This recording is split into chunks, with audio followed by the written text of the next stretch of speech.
There is a look in the eyes of someone who has gone through too much.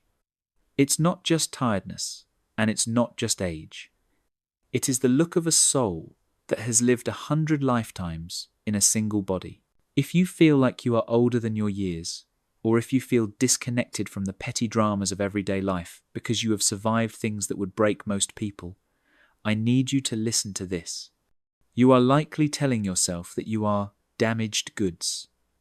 You might feel worn out, broken, or like you've lost your spark. But psychology tells a very different story. While we often talk about post-traumatic stress, we rarely talk about its powerful opposite, post-traumatic growth. If you have walked through fire and come out the other side, you haven't just survived. You have acquired a specific set of rare psychological strengths that people who have lived easy lives will simply never possess. Here are the signs that your trauma has actually forged you into something unbreakable.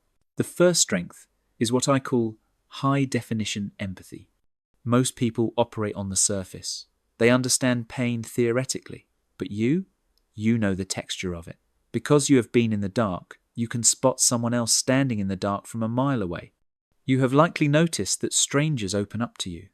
People tell you their deepest secrets within 5 minutes of meeting you. This isn't an accident. It's because you have stripped away the judgment that usually blocks connection.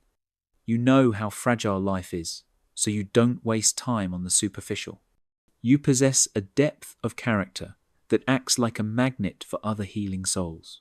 You are a walking sanctuary for others, simply because you know how much it hurts to have nowhere to go. Now, having the ability to feel deeply is a beautiful gift, but it can be exhausting if you don't know how to protect it. However, your history didn't just make you softer, it simultaneously made you harder in the areas that matter most. This leads to the second trait, which is your ability to function in chaos. Psychologists call this crisis competence.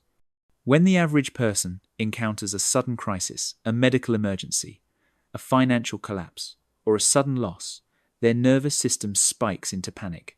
They freeze. But for you, you have likely noticed that when things go wrong, you actually get calmer.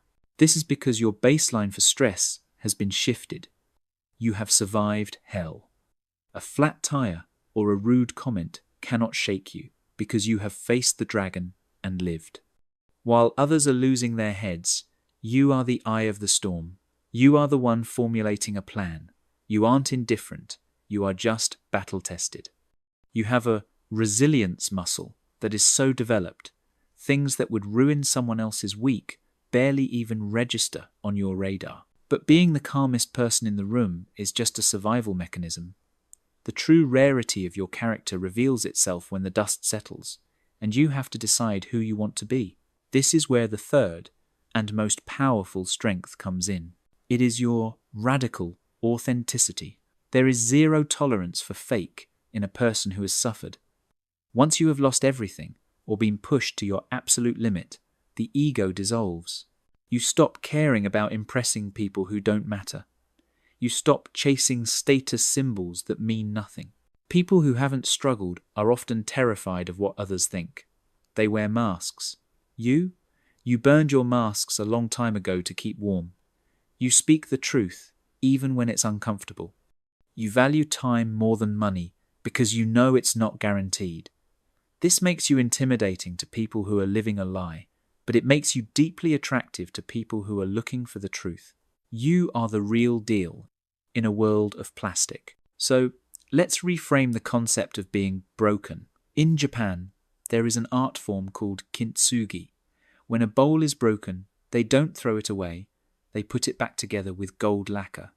They believe the cracks make the bowl more beautiful, more valuable, and stronger than it was before it broke. That is you. You are not used up. You are the gold-filled vessel. The cracks in your history are not flaws.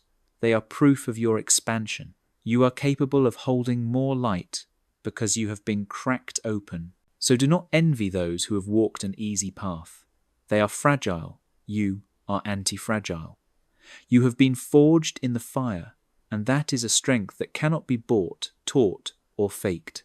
If you are a survivor, if you are part of the Kintsugi Club, leave a diamond emoji in the comments.